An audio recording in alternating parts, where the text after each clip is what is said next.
The afternoon is short, so I thought we'd do kind of a quick hitter type of show as a format that you guys have liked. We've done it about once a week over the past 2 or 3 weeks, and that is looking at the top 10 ads across Yahoo Fantasy Basketball Leagues and whether or not I agree that they should be on your roster. Welcome to the show, everybody. This is Old Man Squad Fantasy Basketball. I'm your host, Dan Besbris, and you can find me on social media at Dan Besbris. Yes, I know, extraordinarily complicated. DANBESBRIS. And I might have to sneeze right in the middle of the show. Nope. Sent it back the way it came. I'll get over this cold eventually. Welcome again, everyone, now that I've cleared myself of that potential mid-show sneeze. We, I again, like, part of what we're doing here is trying to hit up the players that the world is talking about. So basically the thought there is, okay, these are the guys that everybody is discussing whether or not you want them on your team. We can kind of knock them out one after the other. The other is, it seems like you guys kind of liked this format. Whatever the case, we're into it. So let's just kind of see how it goes. We begin with a look at the top 10. Here they are in order. 1 through 10, Derrick Jones Jr., Justin Champagnie, Kris Dunn, Scoot Henderson, Vassilis Micic. That's the top 5. Trayce Jackson-Davis is number 6. Then Spencer Dinwiddie, Kevin Porter Jr., Guerschon Yabusele is number 9. And Kyle Kuzma is number 10. We're going to go through them one by one. We'll start with the first name on the list, and that is Derrick Jones Jr., who's coming off of a couple of okay ball games. He had 13-2, a couple steals and a block on the 23rd before Christmas. Their one game since. Clippers have had a very light schedule lately. Jones had 14 points, 6 boards, 2 assists, 2 steals on 7 out of 12 shooting. He's been a pretty good field goal percent guy this year at 50%. Free throw is a career high 88 right now, and he's at 1.3 steals per game, which again is not bad. But he doesn't rebound, he doesn't pass, he doesn't hit many 3-pointers. And again, like, the percentages are good, but he doesn't actually impact you that much because he doesn't take that many. The thought process here, at least if I'm going to think along with folks that have made this ad, is that the Clippers have the best early week schedule on the board. They go back-to-back, Monday, Tuesday, and they play Thursday, and they play Saturday. So you could get 4 games out of 6 days from any Clippers you pick up, and you don't really have to think about another move until, I would say, at earliest Friday, and you could potentially push it all the way to Sunday if you wanted to try to milk one more game out of this week. We talked about it on our weekly preview show. If you actually go with a Clipper today, Monday, and then pivot to a Piston on Friday, then you work yourself from a 3-4 to a 5-7. That's a pretty good set of streaming numbers to put together. But as far as Derrick Jones Jr. goes, he's not a guy that I want on my fantasy team for anything longer than this schedule stream. That's what he is, and I don't see that changing anytime soon. Friends, BetOnline. BetOnline, you've heard me tell you about them. They're the number 1 source for online betting on the internet. They are the world's most trusted betting platform. Together, you've got yourself a winning combination. Head to BetOnline immediately, and when you sign up, use promo code BELIEVE, BLEAV, to get your welcome bonus on your first deposit. And once you get cooking, you got in-game live betting, you've got the earliest odds on the market, you've got action, and you can watch the games while they're happening. BetOnline. Go there today. BetOnline. The game starts here. Second name on the list is Justin Champagnie, who I have to admit, I don't know what the hell's going on. With like 98% of the players in the NBA, I have a pretty damn good feel for what's happening on the day-to-day and the week-to-week. Justin Champagnie is the exception right now because in his last 5 ball games, he's played 27, 17, 29, 13, and 45 minutes. And if you're thinking, oh, well, it's because guys were out, blah, blah, blah. Sorta. The 27-minute game, but prior to that, it was 39. That's when guys were out. That was no Corey Kispert, no Keyshawn George, no Malcolm Brogdon. All 3 of those guys came back at the same time, and his minutes dropped to 27 and then down to 17.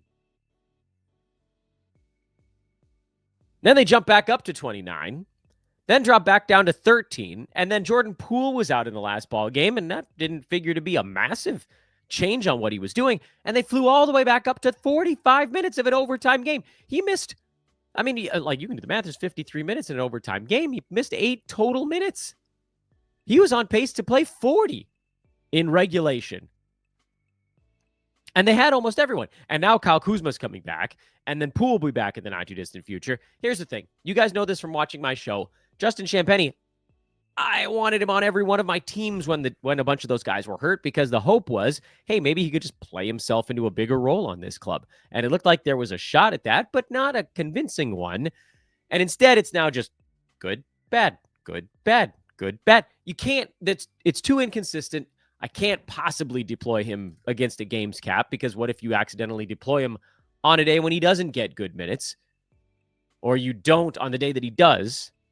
On the head-to-head side, it seems like you could probably roster Champagnie and just sort of like take it all together, take the bad with the good. He's been a good source of steals and blocks and percentages and some threes and some rebounds, but you're just not getting it every game.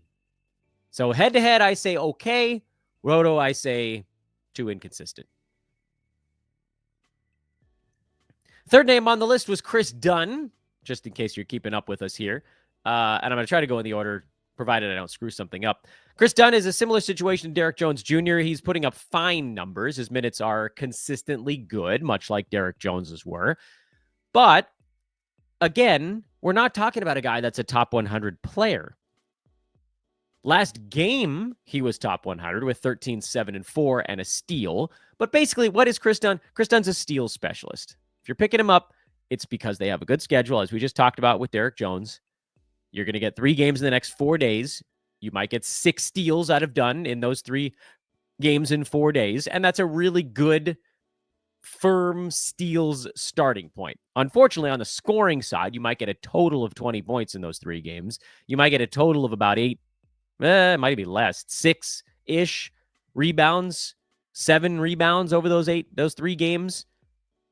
To be fair, you probably do clear 10 assists in those 3 games, but you're just not getting much besides steals from Dunn. And my hope was certainly that the Clippers would sort of loosen the belt buckle a little bit, play a little faster at some point. It's not happening. They're a slow team. James Harden runs a slow offense. I know there was the whole Mike D'Antoni stuff, but that's just not it anymore. It's a lot of slow developing pick and roll. They play a lot of good defense, and they're grinding teams out, which, they're getting enough wins. So from that standpoint, it's been a success for the Clippers. But from a fantasy standpoint, there just isn't much to go around.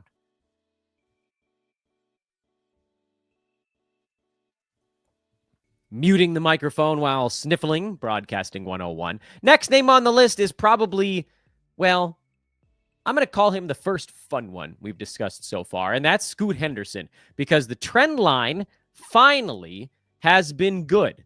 On the season, he's averaging 11 points and 5 assists. That's not all that great. But if you look at some of the recent ball games for Scoot, and I have the 10-day thrown up here on the YouTube screen, which, again, hey, guys, remember to like the video, subscribe to the channel. You made it this far, you can hit a subscribe button. iTunes, Spotify listeners do drop that 5-star review. And yes, I did say do drop. Pleasant little dewdrop. Last 5 games for Scoot, his minutes are at 27, 24, 26, 30, and 29. That is a much more consistent number than what he had been working with prior. Over those stretches, he's scored 7, 12, 14, 18, and 19 points. He's had 4, 1, 4, 10, and 6 assists. He's had 1, 0, 1, 2, and 5 steals. He has a grand total of 10 3-pointers. And he's getting to the free throw line, although that hasn't necessarily been the world's greatest thing for him over this little stretch. Basically, we're finally getting the Scoot that we drafted, which, again, you drafted if you were punting field goal and punting turnovers. He's a 40% shooter. That's probably not going anywhere anytime soon. He's at 2.6 turnovers in only 26 minutes a ball game. That's a number that likely goes up if his playing time also trends up. You're just starting to see a little bit of trust. The Blazers won 3 of those 5 games, which, again, some of that's Scoot. Like, they're playing slightly better ball games. They beat Denver, didn't they? Yeah, they beat Denver, Utah, Dallas. They're all tight games. They're not going to blow anybody out because they're the stinking Blazers. But, like, there was an 18-10 game mixed in there. That's the thing you were drafting. Points and assists. And if it takes him 100 shots to get there and 7 turnovers, you're just sort of squinting, trying not to look too hard at it and moving on with your day. If you care about field goal percent or turnovers, he's probably not the guy for you. But if you don't, he's a great speculative ad with, one would assume, a pretty good trajectory for this year. Because this is the Blazers right now with Anthony Simons healthy, with Jeremy Grant healthy, with Shaedon Sharpe healthy. Two of those three names I just mentioned are on the trade block, along with a couple of centers, one of whom is actually not a super low usage guy either, in DeAndre Ayton. There are a lot of ways that this season could get better for Scoot, and if you can get some stuff out of him between now and then he falls into that active stash category that we've talked about on this show quite often. Next name on the list is Vassilis Micic. He is a straight-up LaMelo Ball replacement. So I don't think we need a deep dive Micic. When Ball's been out, Vassilis has been decent.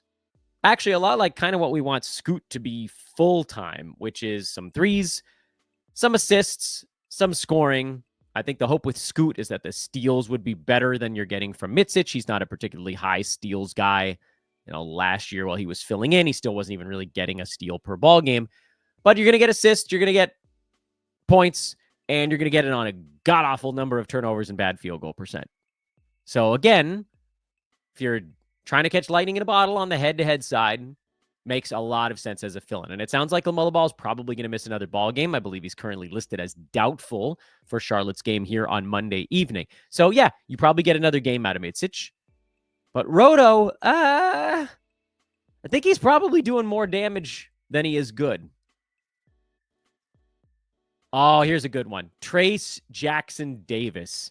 He's been really, really, really good lately. Draymond Green missed a ball game, and that was what sort of unlocked the beast. That was December 21st, I believe. He went for 15 and 9 with a steal and a couple of blocks on 7 out of 8 shooting. Then Draymond came back, and it didn't matter. He kept playing well. 13 and 8 on 6 out of 9. 11 and 9 and 4 with a couple of blocks against the Lakers. That was on Christmas Day. 15, 9 and 2 with 2 steals against the Clippers. 16, 10 and 2 with 4 blocks against the Suns. The Warriors still aren't winning a ton of basketball games, but Trayce Jackson-Davis is definitely not the problem. He's been great over that stretch, averaging around 13 points and 9 rebounds. He's got 9 blocks over those 5 games. He's got 4 steals. He actually is averaging about 2 and change assists per game as well. This is the guy that we had relatively high on draft boards. I was starting to resign myself to him being a total misfire. Because if you go back and you look at the my preseason buckets, which is basically my rank board, we had TJD in the first group of Flyers. Do you know who else was in that first group of Flyers? And why I was so annoyed that Trayce Jackson-Davis wasn't panning out? Trey Murphy, who was an injury stash, he got bumped down. That was not a Flyer technically, but I moved guys down based on injury. Norman Powell, Dyson Daniels, Cam Johnson, Trayce Jackson-Davis, and Brandon Pajemski, who I kind of got talked into a little bit. I'm mad at myself because I thought he was bad and I moved him up, and I feel dumb about that now. Got to go with what my handicap said. But TJD, Norman Powell, Dyson Daniels, Cam Johnson, those are the guys we talked about all preseason long as, oh, these are great Flyers. First Flyers you should take. Center with upside. Guy who's going to score like a son of a gun until Kawhi Leonard comes back. Dyson Daniels guy in this magical new role. Cam Johnson without as many usage guys around him.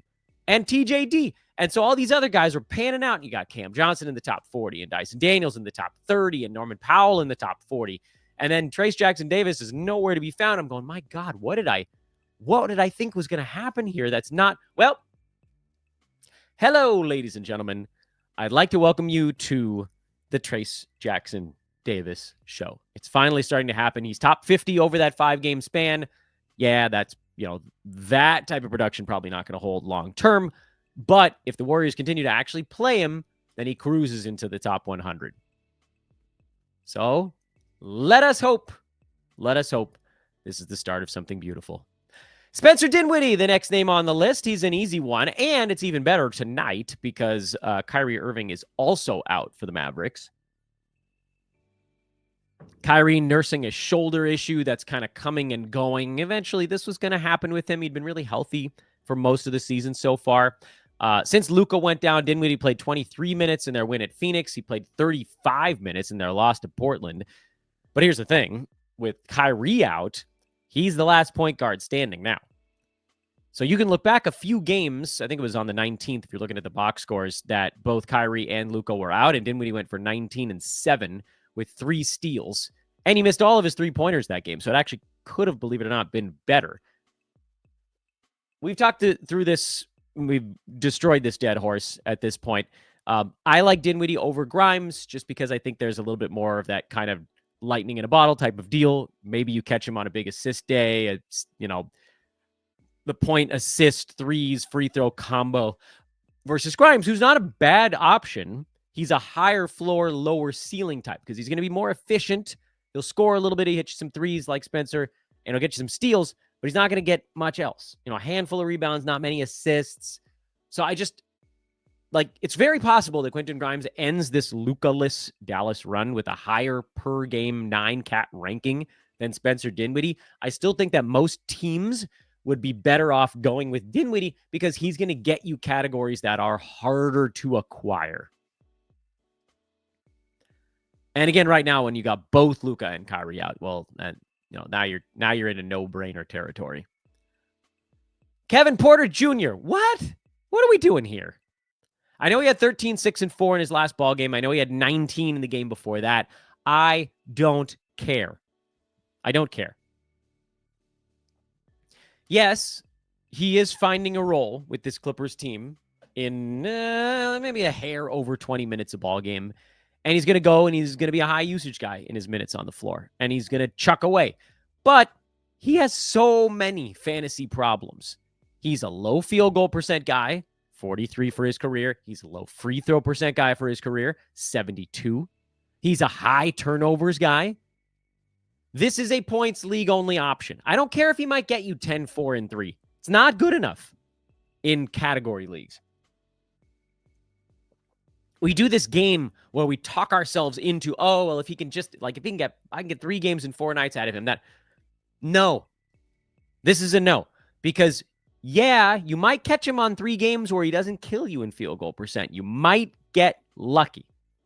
And you might get a Kevin Porter Jr. 3-game span coming up where he shoots 47% and scores low 40s in points. And he gets you 13 assists. And probably not that many. And he gets you 9 assists and he gets you 10 rebounds. And you're like, okay, great. I racked up some good numbers over those 3 games in 4 days. But you might also pick him up on a stretch where he shoots 5 for 24 over 3 games and misses 4 free throws. And then suddenly, okay, great. 40 points, 10 boards, 10 assists. That's great. But if he just basically cost you a chance to win 2 of the categories, he didn't do enough in the other 3 we just talked about to counterweight that. That's where the math comes in. They have to be good enough, they being just players in general. Players have to be good enough in the categories that they're good at to counterweight typically and then some the categories they're not good at.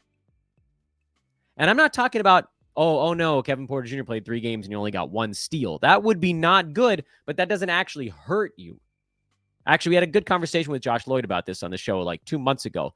The difference between what looks like a negative and what actually is a negative.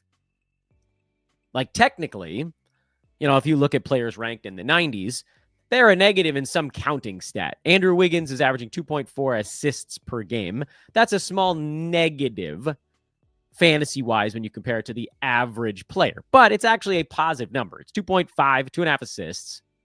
And if he plays 4 games, he gets 10 assists. That's not a negative. That's positive 10. It's not as many as the average player, but it's a positive. As opposed to the percentages where, again, if you're talking about Kevin Porter Jr., if he shoots poorly over 3 games, that's an actual negative. Turnovers are an actual negative. There are 3 categories that are a true negative, and there are 6 categories that are a relative negative. And that's actually a big distinction to make on the head-to-head side. Roto, it doesn't matter. You get big numbers or you get nothing. Let's continue. Guerschon Yabusele. This is a grab that's happening under the assumption that Joel Embiid is going to miss the ball game, but Joel is questionable, and he played through his foot thing last time out. So shrug emoji. I have as much information as you guys have right now in the early afternoon Pacific time on Monday. I don't know if Joel Embiid is going to play in their game tonight. Questionable tends to mean that guys are about a 50-50 proposition. They play at the end of the night in Portland. So we ain't going to get information on this until probably too late anyway. I am not a fan of picking up Yabusele until we know for sure. If you can sort of jerry-rig your fantasy starting 10 so that you don't have to make a call on that last game until closer to that last game. Like if you've got a droppable guy that you can leave on your bench, and that way he's not already locked into a lineup and it wouldn't allow you to make the move. Okay, fine. Like if we find out that Embiid is ruled out, no Andre Drummond, yeah, Yabusele is probably going to play 28, 29 minutes. And in that amount of time, he's probably going to get you a dozen points and 7 or 8 rebounds and a couple of assists and a couple of threes, and you hope that he does it on a good percentage. And that's fine.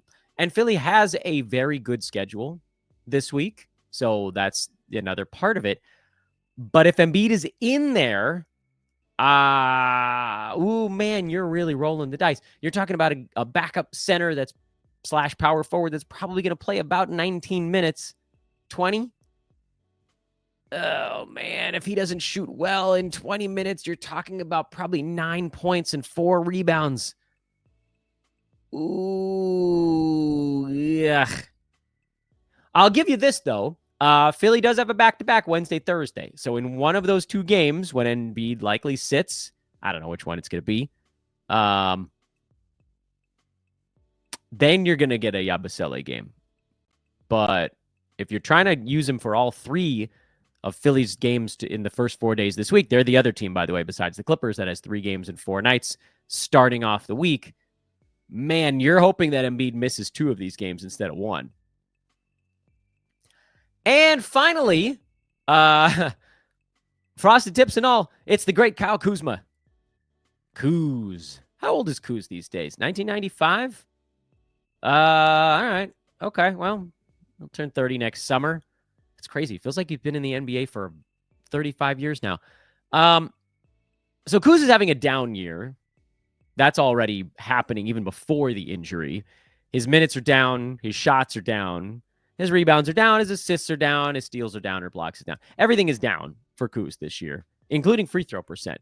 And you guys know me. I'm not a big Kyle Kuzma guy for 9 category leagues. I always felt like, the bad and the good were sort of equal.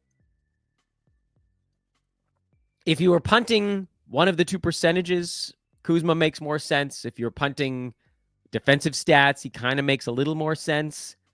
If you're playing an 8-cat, he always has made a little bit more sense, at least in his Washington tenure. But I tend not to do those things. And if you guys follow me religiously, that means that you probably aren't doing those that often either.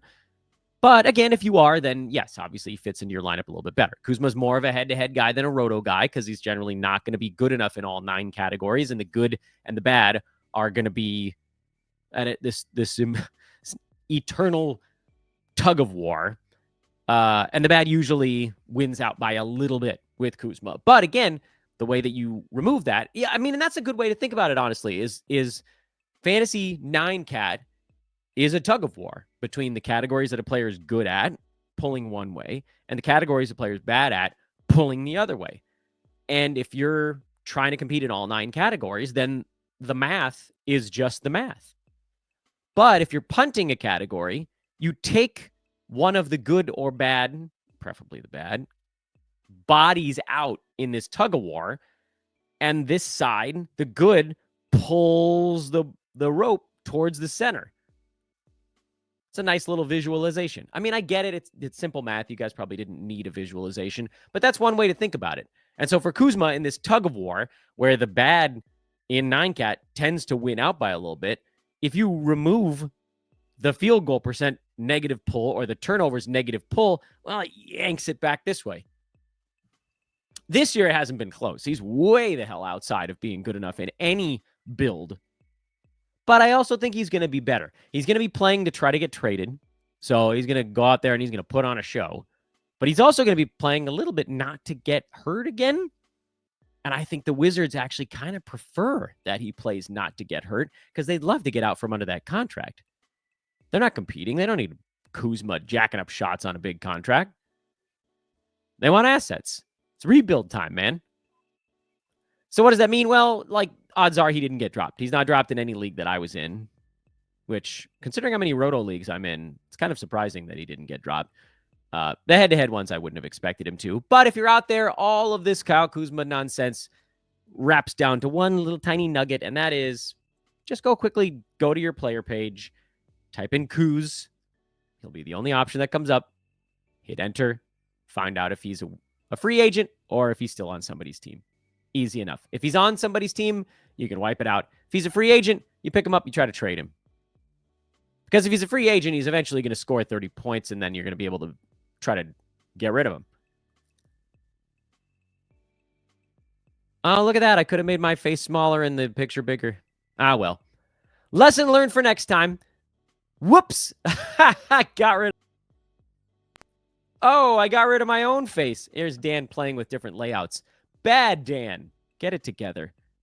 27 minutes and out. That's what we're doing on this show. Thanks for watching, everybody. This is the top 10 names added in Yahoo Leagues right this moment. At Dan Vespers over on Twitter. You must get on social media because news breaks. You're going to want to know what to do with it. You're not going to want to wait until my next podcast comes out. I'm trying to do shorts when big news breaks, but there isn't always time for that. There is time, however, for a tweet. If you've been enjoying this, please do subscribe. That's the big thing for us. It helps us grow. It helps move our thing into all the different algorithms. Like, rate, comment, all that good stuff. Let's have some fun. Set your lineups. Enjoy some basketball, and make sure to check out our DFS show offering. That's now, it's brand new as of like a week and a half ago. It's called Snack Size DFS with Brenton Eckersley. We are super excited to have that here on our YouTube page as well. There's a video component complete with names and prices and graphs and all the best things. There's good stuff going on over here at the Old Man Squad. Okay, for real this time, I'm Dan. For OMS, I'm out.